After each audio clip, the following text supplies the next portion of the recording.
Hello YouTube people! Kumusta po ang lahat? Andito na po ang inyong abang likod na si Ethan Craftsman. Yung nabili po natin na rust conversion paint na i-review na natin ngayon na i-apply na natin. Actually nabuksan ko na to kaya nakita nyo medyo marumi na siya kasi in-apply ko na siya doon sa ating bracket ng ating Honda Click. Ngayon, ito po mangyayari sa ating center stand pagka inabot na po ng 2 years. After 2 years po. Dahil di po natin nakikita yan dahil nasa ilalim po ng motor natin. Nakita nyo po yung namuong kalawang dito. Ito. Yan, namuong kalawang yan. Oh. Nakita nyo po yan. So, i-apply po natin yung rust conversion paint na yun. Hindi na natin totally babakbakin yan. Kung gagamit lang tayo ng ito po, steel brush. Ugasan muna natin, lilinisin natin ito tubig, patutuyuin, then i-ano natin, apply natin doon, titignan natin kasi yung mga in-apply ko na pintura doon sa yung rust conversion paint doon sa ating bracket ng ating Honda Click ay kumbaga successful naman. Bali 2 weeks na, 2 weeks ko nang na-apply yun. Kita nyo yan, yung portion na yan, yan yung in-applyan natin ng rust conversion. Kung makikita mo ito, hindi ko pa nalagyan ng pintura yan dahil yung tornilyo yan nung niligpit natin. Kaya makikita niyo yung kulay, matte black siya. Hindi katulad yung glossy black yung yung dati. So sa next time na bibili tayo niyan, pwede tayo bumili ng glossy black na rust conversion. Pero sa 2 weeks niya, kung makikita nyo, effective. Nababasa yung ating motor na natin, although nakita nyo yung yan yung pinaka ng kalawang. Binakbak ko lang na hindi ko na nilihan diretso kasi kumbaga nasa stage of experimental lang tayo. Tinignan natin kung talagang hindi na sa papasukan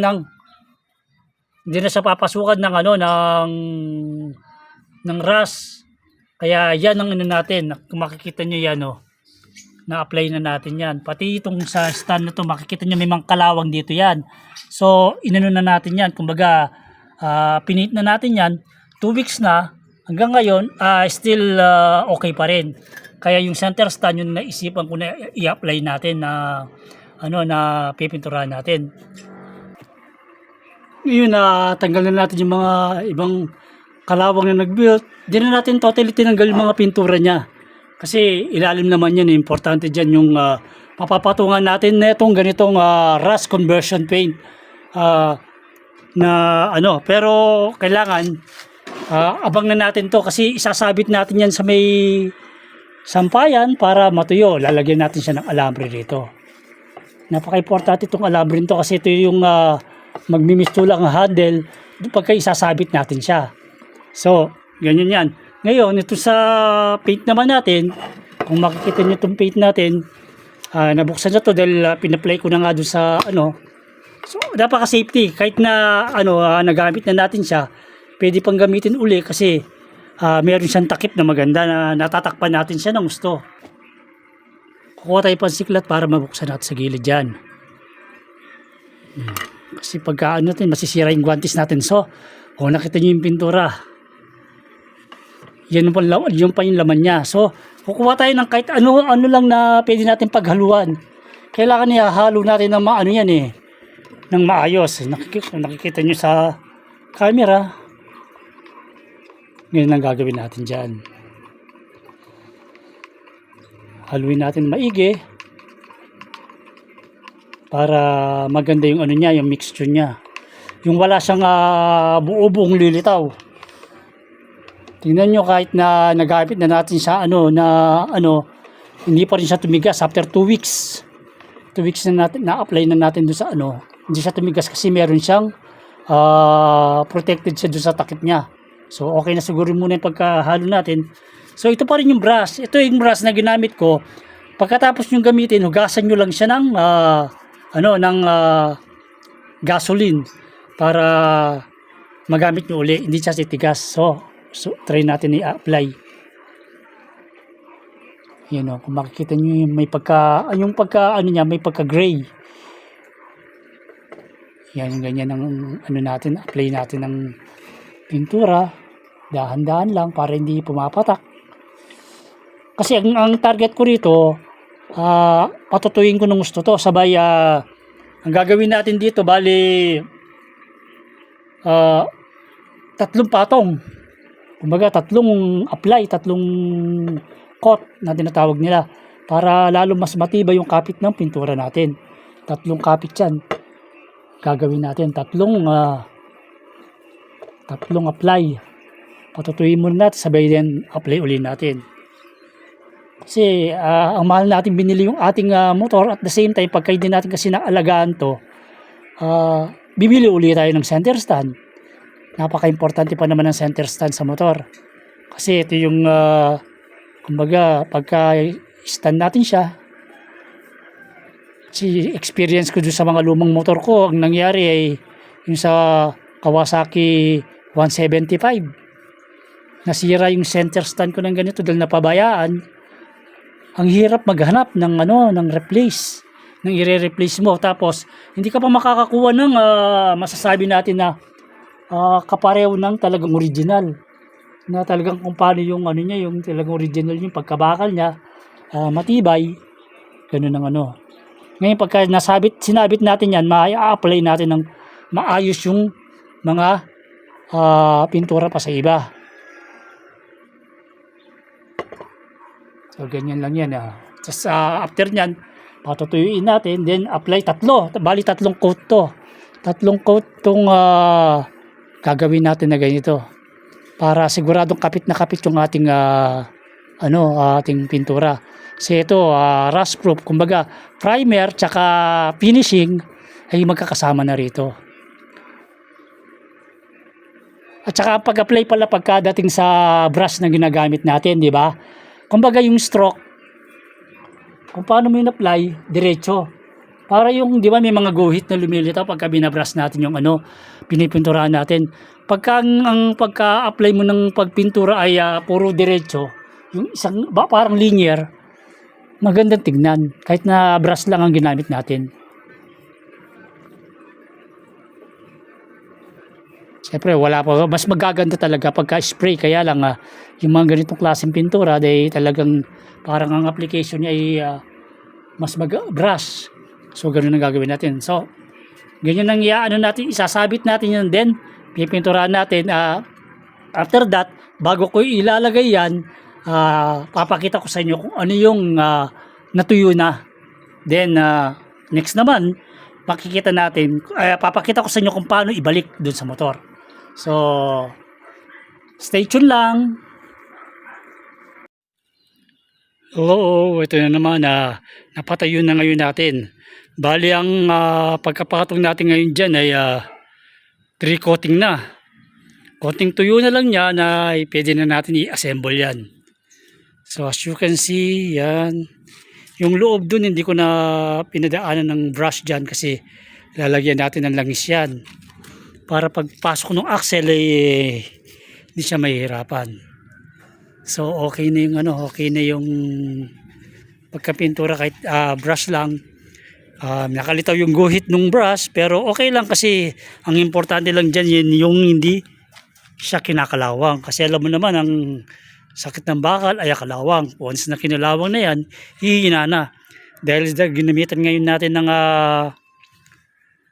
anti-rust, siguro matatagalan kumbaga ang panahon para bago siya kapitan uli ng kalawang. At mapoproven natin yan kung after a year, check uli natin yan kasi 2 years yan. It means for 2 years ng ating motor na avail, na ngayon pag check natin na nakita natin kung gaano kakapal na yung kalawang na tinanggal natin. So magtatagal ngayon yan. So later on, pagka tuyo na siya, assembly naman. Pakikita ko sa inyo kung paano natin ibabalik doon. Yan, napatayo na natin ngayon. It's time for us to assemble na yan. Ibalik na natin. Okay lang sa akin kahit may mga guhit siya ng brush. Ang importante lang naman sa akin yung mawala yung yung rust niya. Pagka wala naman kasing paint na pwedeng gamitin na anti-rust na na display kung sana meron ganun. Pero okay na, happy na rin ako. Importante yung masisecure natin yung center stand natin na hindi siya malulusaw sa tagal ng panahon. Kung makikita nyo yan, kahit naka-brush, okay na rin. Yan.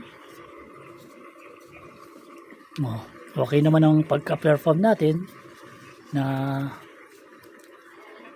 at least yan na masasabi natin na pagka natuyo na siya ng gusto, kahit na hinahawakan natin siya, hindi na malagkit yung kamay natin. So, babalik tayo ron para i-assemble natin doon sa ating motorcycle.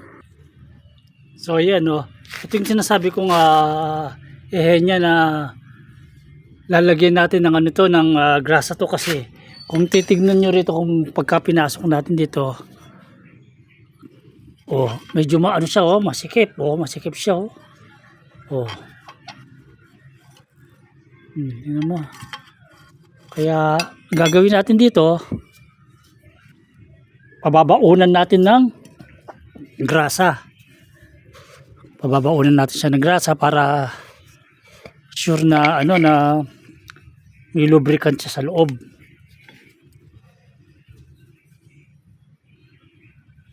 Yun babaunan natin siya ng grasa.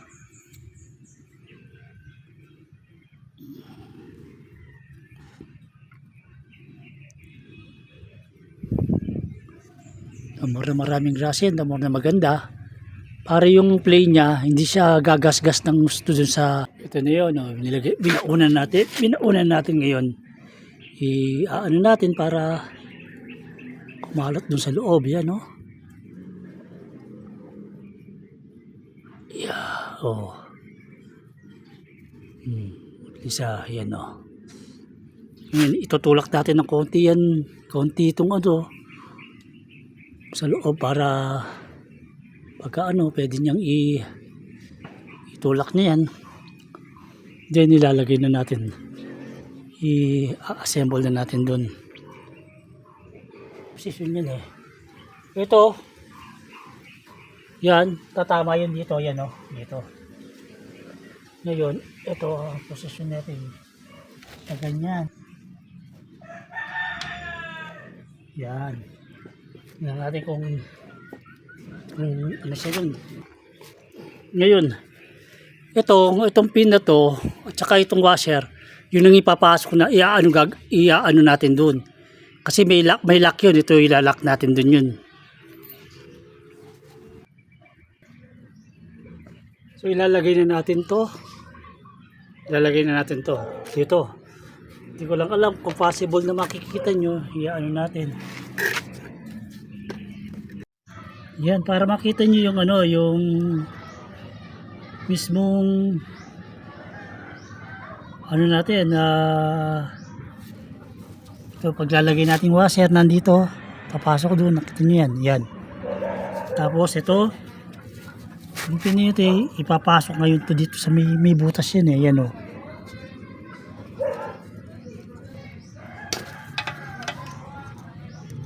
pinakalak nyo kung nakikita nyo. Ang binabaloktot ko to, ito bali maglalak yan. Kita nyo yan yung mga yung pinaka lock para hindi siya mahugot.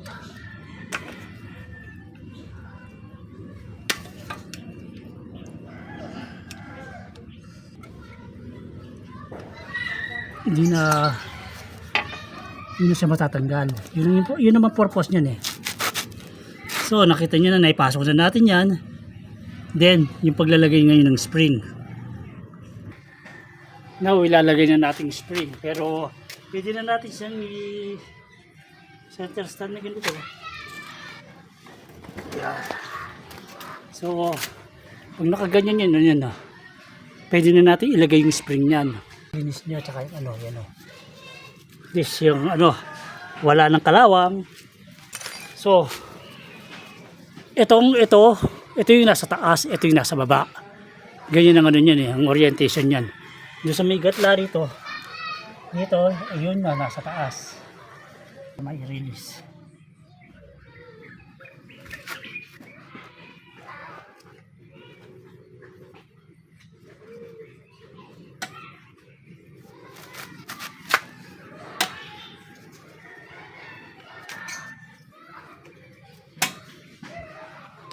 Yun o, nakita nyo?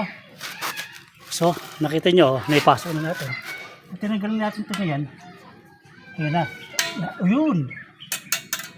Nakita nyo na, nakaklap na siya. So, okay na yan. Testingin natin ngayon yung tanggal nating yung ano niya, pagka center stand niya. Yung spring ba niya ay magandang ano. Oh, yun. Mabalik pa.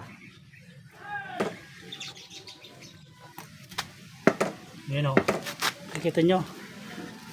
Oh.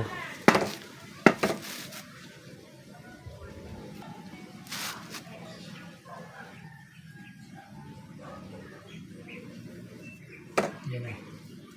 Okay na. Ngayon, ibabalik na ngayon natin ito. Ibabalik natin yun to dito sa may ano niya. Pwede natin center stand para hindi ay mahirapan.